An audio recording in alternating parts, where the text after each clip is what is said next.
You know that one song you can't get enough of? Chances are it was made with a sample from Splice.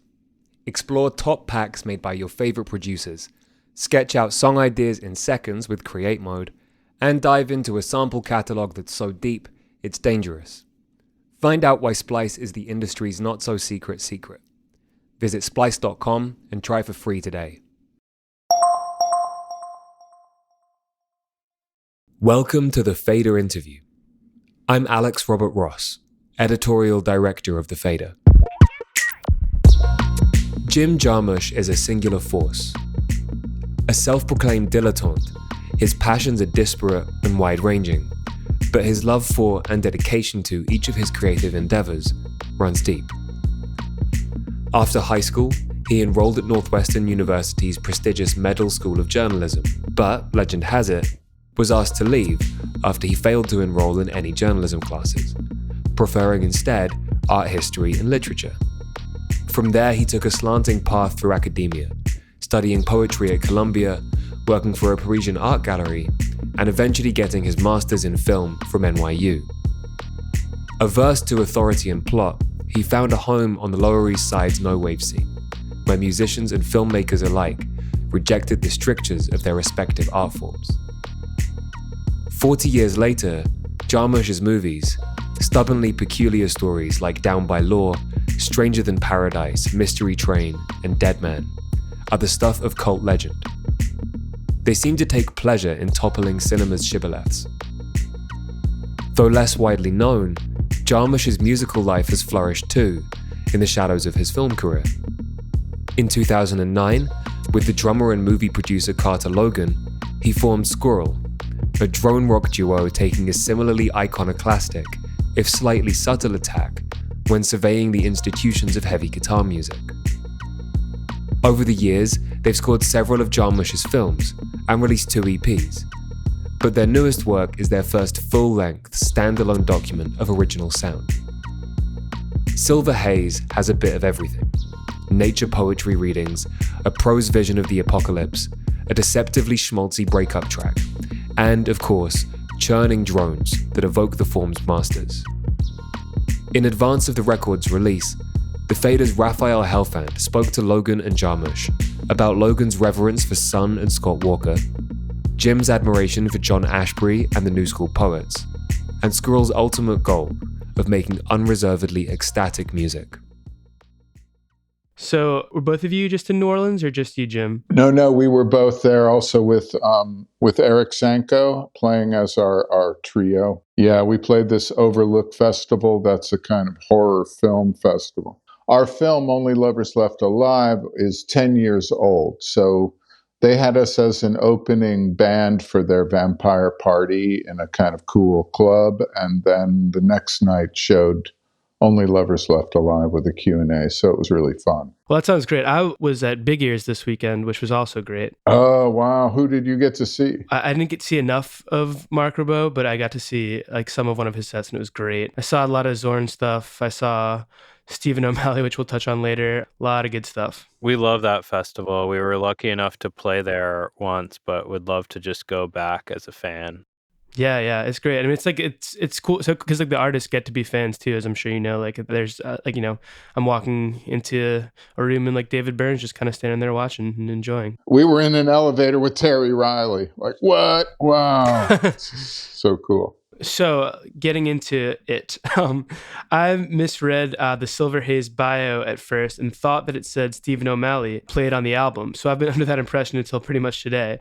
Obviously, this is partly due to Randall Dunn being the producer, but there are definitely moments when your guitar drones sound a bit like Stephen's. You mentioned in your bio statement that you're inspired by Sunno. Do either of you have a personal relationship with Stephen or Greg? Yeah, we both do. We kind of go way back with them. We're close with Stephen, and of course we know Greg. Stephen was going to play on the record at some point, but didn't happen. I'm not sure what happened, but we love him. I got to program them with Boris playing there when I programmed in All Tomorrow's Parties years ago. So I got to program Alter with Boris and Sun playing together, which was incredible. And yeah, we love Stephen. We always keep in touch with him, and we're big Sun fans, of course. Yeah, and what he's done also with his record label and all of his, various permutations and collaborations inside Sun and outside have just been really phenomenal and inspiring to us. While we're on the topic of Sun, I wanted to take a very brief detour to my other favorite subject, which is Scott Walker, who's another pretty punishing musician, I'd say, in the same way that Sun is. Are either you guys big fans of Soust or Scott's other work? And have either of you ever crossed paths with Scott while he was still alive? I never did. I've kept track of his very particular music throughout my life. I believe he's from Ohio too originally, as am I. So there's that connection. But I never saw him perform. No, I've never seen him or met him, but I love Soust. I was lucky enough to get to attend a listening party for it at a bar here in New York. One of the most fascinating things that I learned about it was that Scott Walker asked Sun to do it and not the other way around, which kind of just blew my mind that he was really on to that kind of thing. And then seeing some of his studio strategies, it all sort of started to make sense. There's some incredible videos of him from around that time working in the studio. And then reading more and talking to Stephen and Greg about how I think they said something to Scott. They're like, yeah, well, when we come to the studio, we bring everything. It's like, what do you mean? It's like, well, it's like a truck full of amps. They don't pare it down in the studio. Like the entire immersive sonic experience of Sun is there as well. So to have been a fly on the wall in those sessions would have been really something. I probably overuse the words punishing, often to refer to things which I enjoy, but I think it's fair to say that Sun is a really punishing band. And Silver Haze, there are some moments that are somewhat punishing, but they're tempered by narrative structures and dialogue, and sometimes even blues chords, and then poetry, obviously. I feel that way about some of your movies, Jim, in relation to some of the bleaker art films out there. Do you think that tempering your more punishing instincts with more cinematic ones is something that comes from working in film? Honestly, I don't really think about it in that way. I'm not self-analytical, so I don't really temper anything. I just kind of react and follow my instincts. And my instincts are to be open to mixing things that inspire me. So my films can be funny and sad at the same time, I hope. The music can be dark, but also not take itself seriously at certain times. But I'm the worst person to ask, where does it come from? I honestly, I really don't think about it. So I consider myself a kind of dilettante in not in a bad way, in that there's so many interesting things in life that I follow, so I can't possibly just devote myself to a small number of them. And I think that comes out in the films and the music, appreciation of just the variety of things in life and of details and just things that are interesting. I think ultimately what we hope to make in some ways is ecstatic music. Jim and I talk about this a lot. For music to be ecstatic, it doesn't necessarily have to be in one sort of genre or category. To us, Suicide is ecstatic music, as is Alice Coltrane. Or Swans, Hildegard von Bingen. There are a lot of components to this and that we've thought about it and considered it, but one of them I think that is a through line involves some level of tension and release. And maybe that's a little bit of what you sense in Silver Haze, is that we're not afraid to get into sonic spaces that might be briefly uncomfortable, because we're going to move through those and past them.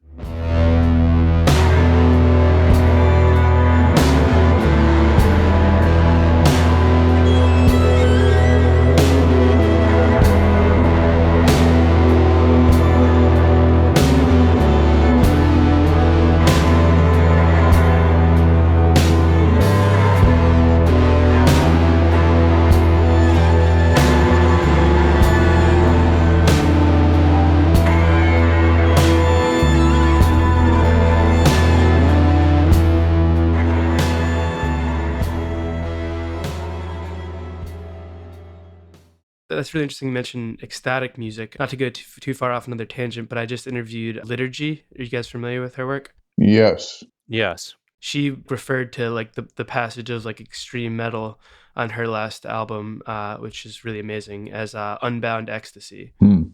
But the thing is, I have to add that in terms of tempering things, you use that word, I think, we're conscious of tempering things that we take seriously with things that we think are funny. Like one of my favorite quotes is Oscar Wilde said, "Life is far too important to be taken seriously."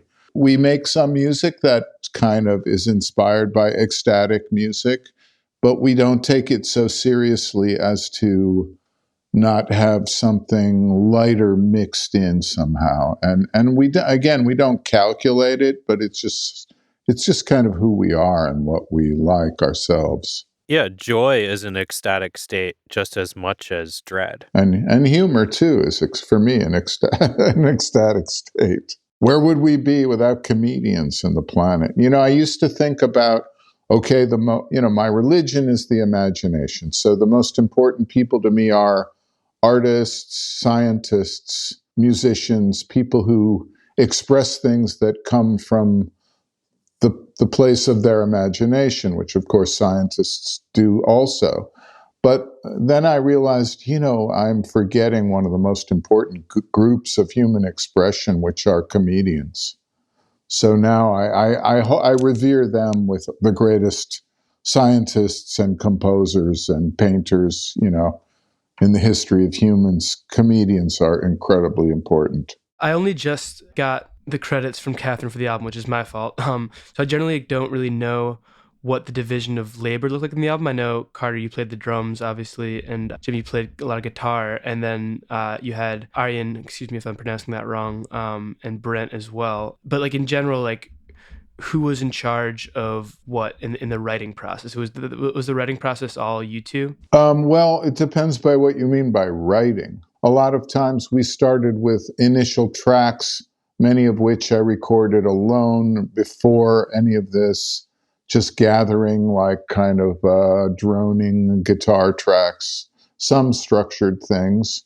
And then we shape them together. Carter will put drum tracks, Arjan bass parts. Carter often adds very kind of minimally beautiful electronics here and there, or some percussion, or I might add some very light, some electronics mixed back, or shortwave radio static, or something like that. So we sort of shape them together. The songs with lyrics are lyrics that I wrote, but we kind of create them together. And then again, of course, with Randall Dunn. So we were all kind of shaping them together. I would call it more shaping things together than actually like writing something. I don't know. It just seems more appropriate to our approach. At its core, I mean, Jim and I originated the ideas behind this, nurtured them along with a lot of collaborators, and just built them up in the way that the songs really wanted to be. We listened to the songs both sonically, but also sort of to hear what they wanted, what further layers they wanted. So from my perspective, a lot of that took taking Jim's initial electric guitar tracks and adding drums, Moog synthesizers, electric guitar at times, usually used in an unconventional way, like a loop or with a sustaining, an electronic sustainer. We're just looking to create space and create textures that sound in the same sonic family. Yeah, and sometimes it's kind of haphazard. Like Arjan he's great. He was in Black Mountain and stuff. He's a great bass player and guitarist. But like in the past, it'd be like, we need a bass line on this thing. You want to use this organ that Shane Stoneback has, or Carter, do you want to play a bass part here? Or, like, okay, and then Carter will pick up a bass and put the track down, or they kind of unfold as we are assembling them. Assembling's a good word too. Yeah, more than anything, you just start to hear it and feel it. We'll be listening to playback in the studio and say, like, I can hear bass on this, or I can hear, some kind of higher frequency texture in here or counter melody. For example, the song on there that's called The End of the World, right? That's a thing where we had this instrumental thing we were working on, and Carter and Randall were sort of shaping it. And I was writing this text down because I was thinking about teenagers that have always been my kind of guide culturally. And I was thinking about the war in the Ukraine, which had just began not too much earlier. And I wrote this text, and I think they thought I was just on my phone or something. I don't know. But then I told them, yeah, I have this text. I don't know. It's inspired by the music. Here, they said, well, what is it? I read them some. They said, get in the booth and record that. So we recorded that, and then then Carter. It refers to these sirens in the music, in the text, and then Carter added some little electronic stuff and added these kind of reference to the sirens, because it suggested it to him. So he did that right away. And so we kind of, assemble stuff by what we're hearing. Yeah, I was going to ask about the end of the world at the end of the interview, but since we're on it now, what is a crypto car? I don't know. My daughter's a teenager. She had for a while a boyfriend, kind of crazy, who had somehow acquired these kind of European muscle cars that are like drifting kind of vehicles, this kind of stuff. And I think he maybe acquired them having traded crypto when he was supposed to be doing his school and his homework. I don't know exactly, Yeah, so I was just kind of pulling things from around the periphery of my consciousness and trying to describe a state of a condition for this kind of band of semi-feral teenagers that I was imagining in a kind of post-apocalyptic or apocalyptic kind of scenario. I don't really know, but it just kind of poured out, and I wrote it down, and then we recorded it. I don't know. The sirens sound frequently, each time those very few who are still unsheltered, those still out in the open, rush toward the secured entrances to the underground. An older man, approaching 70, remains in his apartment, now a vulnerable elevated bunker. From his single window, he surveys the vast concrete plaza below.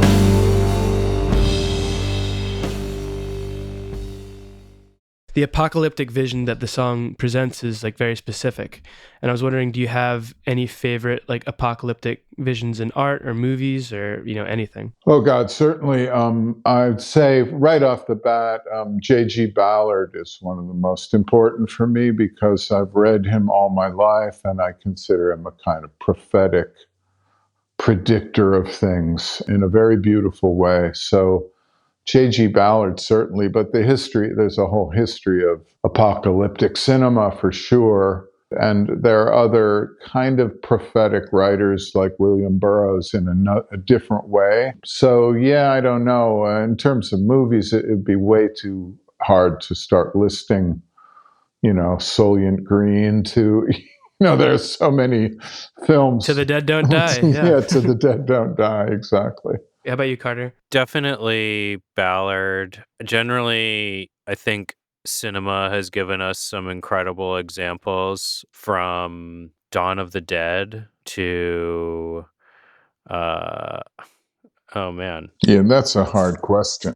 Is there any music that you think of as a particularly apocalyptic that you really enjoy? I have to say, one of the more sort of like terrifying albums that I ever heard in that way that really like put me into that kind of space was by Hacks and Cloak, who I think, I don't know Bobby Kurlick, but is a phenomenal composer.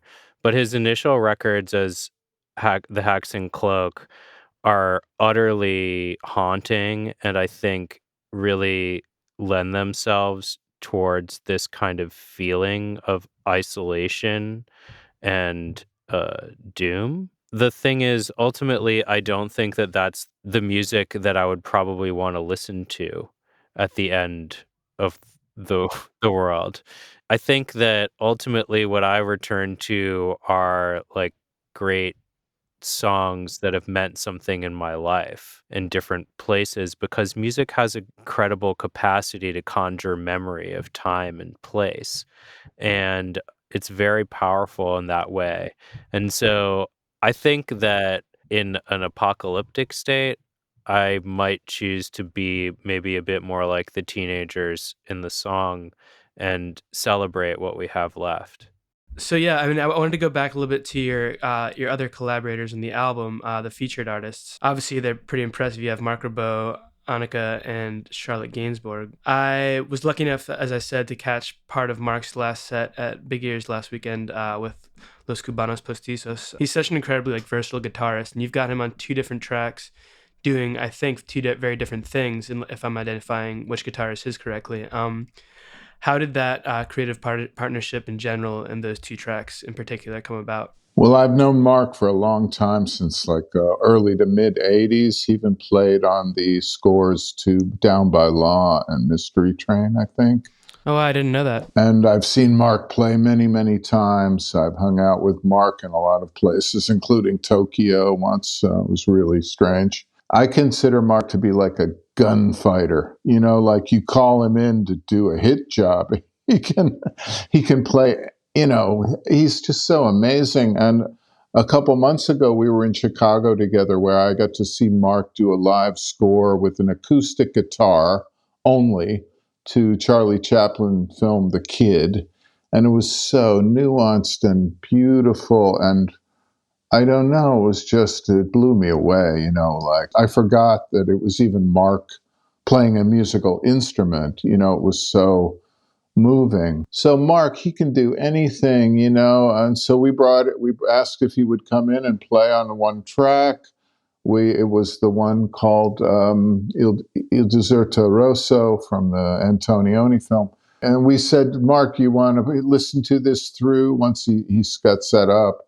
And he said, no, I don't want to hear it first. I know SQÜRL. I know what it's like. Just roll it and I'll play. So he recorded, I think the first take is what's on the record.